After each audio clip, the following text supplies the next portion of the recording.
Hello everybody, welcome to Snyder's Inc. And today we got a instant video. We've been doing some gamers caught cheating. This one we have athletes who are caught cheating part 1. We're gonna get right into this. Ladies and gentlemen, I need y'all to hit the like button, hit the subscribe button, comment what you think down below.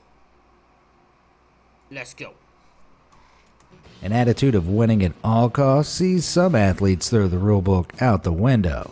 But once they've crossed that finish line or climbed that podium, a single keen-eyed onlooker can bring all their hard-won success crashing down. With that, let's take a look at some shocking times athletes were caught cheating. Rosie Ruiz. If you look up the definition of cheating in the dictionary, there's a good chance you'll find a picture of Rosie Ruiz's face next to it. Back in 1980, this athlete became famous almost overnight after she won the Boston Marathon. A complete unknown, she crossed the finish line with the third fastest time of any woman ever recorded. But once she was over the line, suspicions began to arise.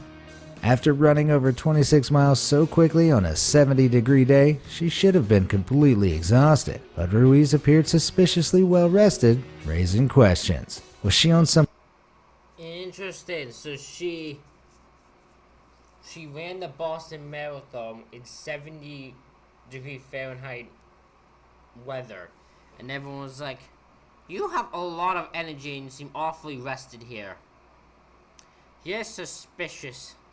There's something about this that doesn't add up. They go stop. We gotta ask some questions now, because yeah, that would be thing, especially because you got the third highest time. Like yeah, there's suspicion there. kind of steroids? Perhaps a special training regimen? After several days of confusion, witnesses came forward claiming they had seen Ruiz join the race from the sidelines less than a mile from the finish. Probably about a half mile from the finish. She was in track clothes and wearing a number, but I thought someone had just sort of stumbled into the race. Maybe somebody was a little... Further investigation revealed that during the New York Marathon 6 months earlier, witnesses had actually seen Ruiz riding the subway to the finish line. Even though she denied both accusations, This woman rides in subways to get to the finish line. This woman has no shame at all. This woman has no shame at all. She is just taking subways there. She's joining halfway through. Oh my god. The woman has no goddamn shame at all. the evidence was piled against her, and Ruiz was stripped of her win and record. Although you have to hand it to her, that's certainly one way to train.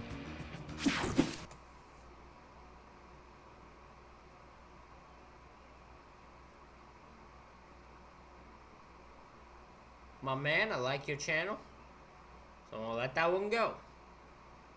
Oh, I'm just gonna brush that to the side. Don't you be doing stupid puns like this when you know they're bad. Don't do it. Don't you be doing it.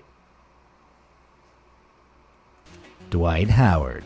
When it comes to cheating, sometimes you need the biggest balls on the court. Or in Dwight Howard's case, the stickiest. Back in 2016, Dwight was playing NBA-level basketball for the Houston Rockets. While the Rockets were playing against the Atlanta Hawks, officials realized the ball was covered in a tacky substance right after Howard had touched it. The rules of the NBA... Interesting. So they noticed the ball had something like sticky on it after they touched it. Now this could go in many different directions of what they think it is, but we're not gonna talk about that. Because that sounds funny. Unless we're not gonna talk about it, we're gonna leave it. It's unless they but whatever it is, it's cheating, because you can't have a sticky ball when you're playing the basketball. state that it's illegal to use foreign substances during games, so this raised several red flags. Officials wandered over to the bench and found a glaringly obvious can of Stickum, a kind of spray adhesive, in plain sight of everyone. It was They have a thing of he was just using some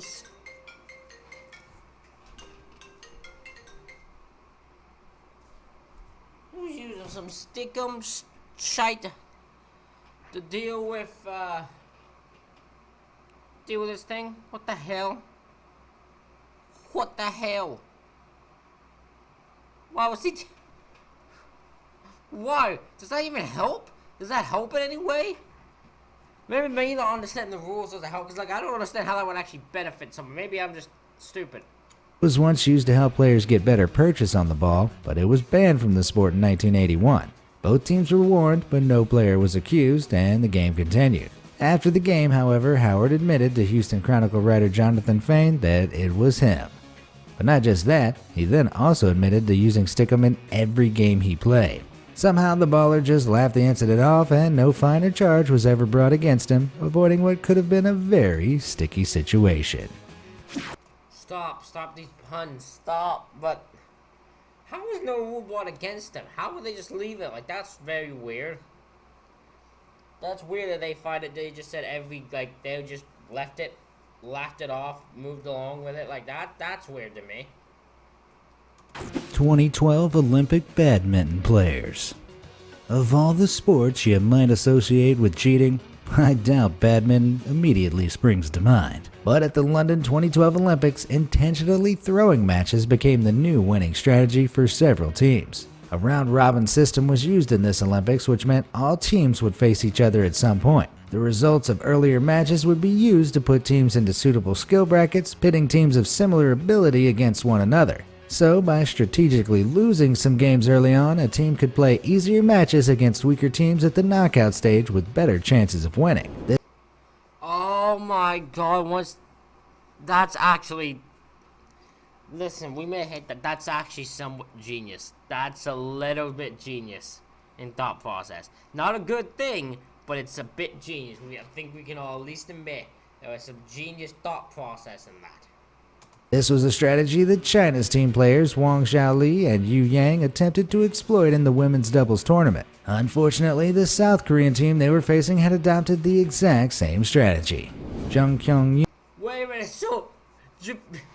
Japanese and South Korea both decided they were going to throw the game while they were facing each other, so they both ended up just trying to help the other win.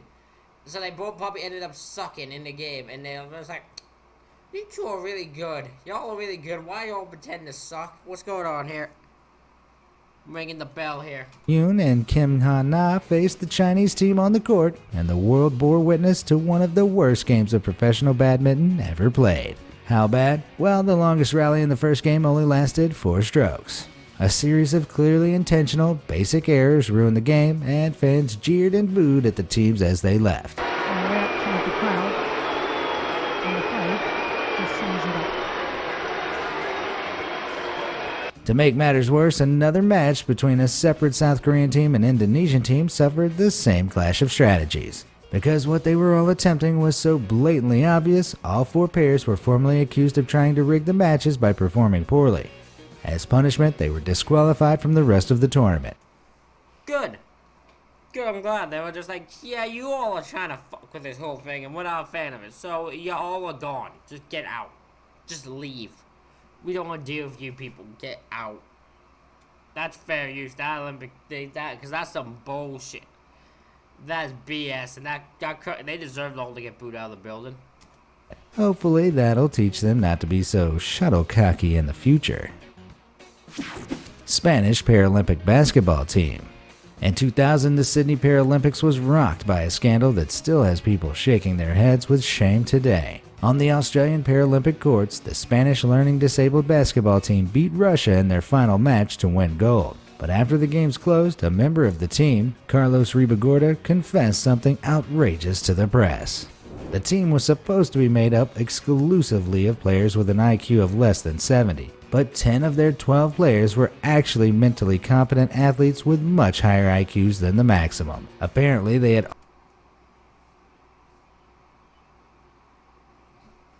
That is just wrong in so many fucking ways. So the Paralympic thing, they're supposed to have IQ of 70 or lower, supposed to be, people have stuff wrong with them and all that, but are great, athletes. And then this fucking Spanish team decides to fuck with the whole thing and just have 10 actual, normal, perfectly fine players, basketball players, in their team to help them win. Like, that is so fucked up. There's so much wrong with that on so many goddamn levels. All signed up as part of a wider scheme to boost their country's chances of winning. They'd even been provided with fake medical certificates to help them feign disabilities. This is so fucked up. What the hell is wrong with you, Spanish? Worst of all, for 2 years leading up to the Paralympics, they had trained around the world beating disabled athletes. Even with all that exercise, I don't know how they could sleep at night. Shockingly, the mastermind behind the scheme was the president of the Spanish Federation of Sports for the Intellectually Disabled. But he was fined just 5,400 euros after admitting to charges of fraud and embezzlement. Maybe these pieces of work should have competed in the Limbo event instead, seeing just how low they can go. Tonya Harding. The fact he only got away with that, like the fact he only got away with just losing 5,000 euros. I think it's euros. The fact he only lost like 6,000 American dollars is insane, considering the fact like should be fined way more, and it should be like unable to even be near sports again. In 1994, the world of figure skating became a total media circus after drama struck the ice. The day before the U.S. Figure Skating Championships, title holder Nancy Kerrigan was filmed finishing a practice skate in Michigan's Cobo Arena. But just seconds later, she was screaming in pain on the ground after a man with a police baton attacked her.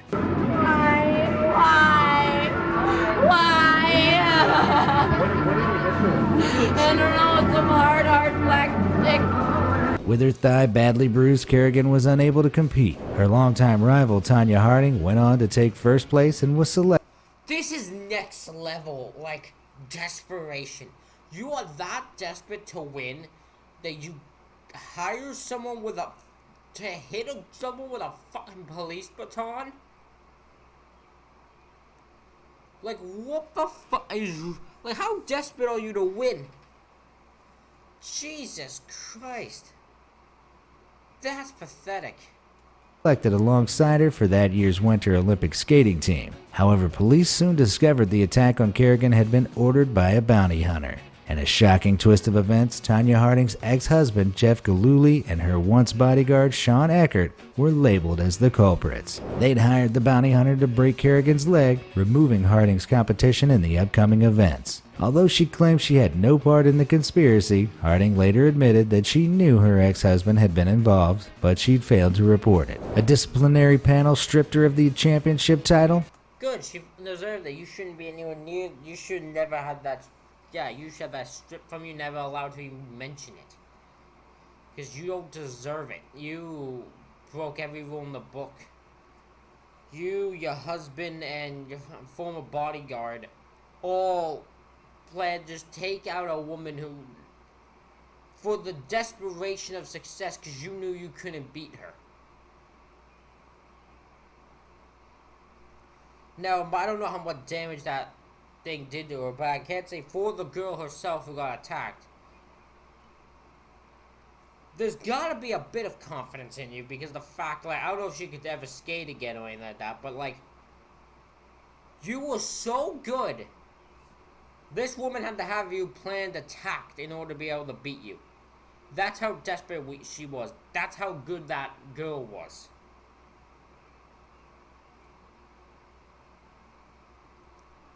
But the attack itself, again, is pathetic. Shortly after, she'd participated in the 1994 Winter Olympics, but the Olympics had been filled with some justice of their own. At the games, a malfunction with her skates saw Tonya placed down in 8th, while Kerrigan managed a silver in 2nd. Karma gets pretty icy sometimes. Bloodgate. Back in 2009, the world of rugby was shaken to its foundations during the scandal now known as Bloodgate. In a Heineken Cup match between the English Harlequins and the Irish Leinsters, the Harlequins' Tom Williams was suddenly pulled off the pitch in the game's closing moments. He had blood dripping from his mouth and was told he couldn't play on, but the only substitute available was Nick Evans. Nick had also been injured earlier in the game, and under normal circumstances, the rules state that a player can't be subbed out more than once per game. But thanks to an exception in the rules specifically regarding blood injuries, Nick was allowed to hobble out regardless. Fortunately, Nick was exactly the type of player the Harlequins needed at that moment to have a shot at winning the match. It seemed like a bloody good stroke of luck. But as Williams headed towards the bench, the cameras caught him winking to his teammates. Would you be winking and smiling after a supposed injury to your face? Something definitely wasn't right, so the European Rugby Cup set up an investigation. Interesting. So he winked at one of his teammates after bleeding all that, and they saw that and they're like, "Well, that looks suspicious.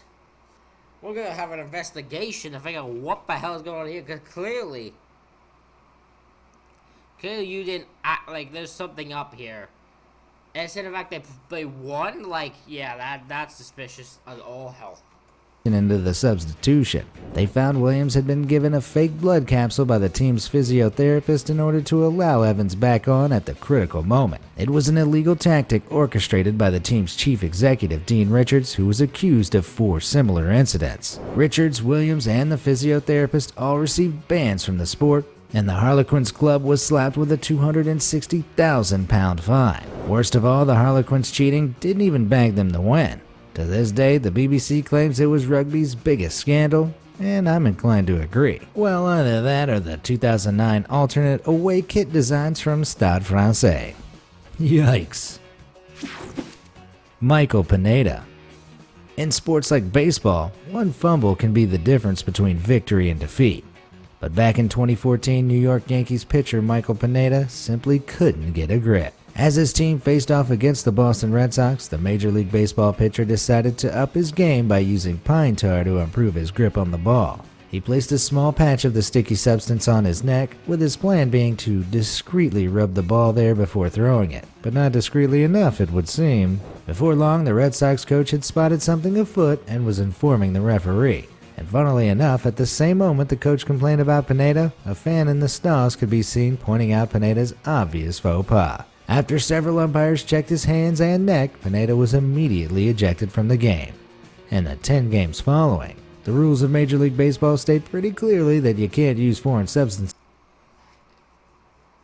So this guy sucked at pitching so bad he tried to use a substance to make himself good at pitching, and it got caught. Good job. Good freaking job.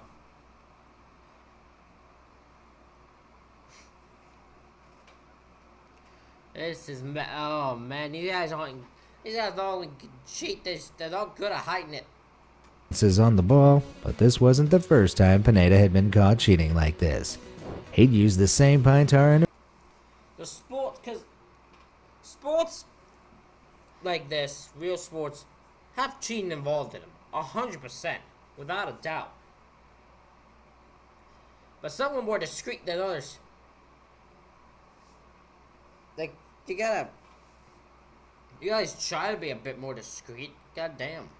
a previous match against the Red Sox and had even been caught on camera having obviously applied it. Maybe Pineda just wanted to live up to the pine part of his name, but this was hardly a pitch-perfect way to go about it. 2012 Olympic women weightlifters. Oh my god, even weightlifters cheating. God damn. 2012 too, 2012. Both 2012 women Olympics. Cheating. The hell? Final lift of the 75 kilograms category at the 2012 Olympic women's weightlifting event was an incredible moment for everyone watching. Both Svetlana Podobedova and Natalia Zabaletnaya had set new Olympic records for women, with Podobedova taking the gold for Kazakhstan. In doing so, she'd pushed Zabaletnaya of Russia into silver and Belarusian lifter Irina Kulesha to third. They all made lifting weights look natural, except there was nothing natural powering the performance of these ladies. Despite testing clean for illegal performance-enhancing drugs at the time, the International Olympic Committee began reanalyzing athlete drug tests in 2015. Thanks to an advance in technology, the committee were able to pick up previously overlooked substances, catching past cheaters who thought they'd gotten away with it. The reanalysis revealed a list of athletes who had clearly violated anti-doping laws, including 3 names you'll recognize: Svetlana Podabedova, Natalia Zabalatnaya, and Irina Kulesha. So the 3 best weightlifters happen to be using illegal substances. Oof, that ain't good. I will admit, I'm kind of sketchy on when someone does like this. So when they add a rule, right? They kind of add more substances you're not allowed to use, right? All 3. I find it sketchy when they then go back in time, or go back through time, and then decide that's how, and then strip people because of the new rule, because they shouldn't be in trouble for that, because that stuff was legal at that time, if that makes sense. But I don't know what, like, I guess maybe I'm trying to be nice to these people. I don't know why, but like, I just find that part kind of weird. Let me know what you think in the comments. 3 of the muscle-bound matriarchs were disqualified, stripped of their medals, and had their Olympic records nullified. So even though they were pumped up on steroids, they still managed this all-natural fail. Femke van den Driesche. While some athletes work to improve themselves, Victor Victor, it looks like a very interesting name.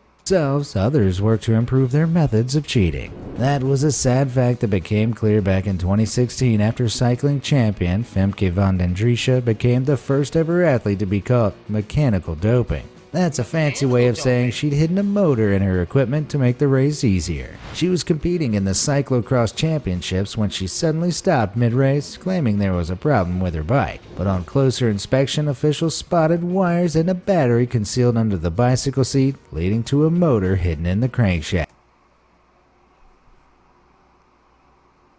So she tried to sneak a motor in to make it easier for her, and then the motor malfunctioned, and that's how she got caught. And she couldn't go. That is absolutely amazing. That is one of the best amazing fuck-ups in plans I've ever heard. Because all these usually are like, yeah, they usually win, or they're close to winning, or they have a plan with, like, some thing. This one, like, they had a plan to win, but they weren't even close.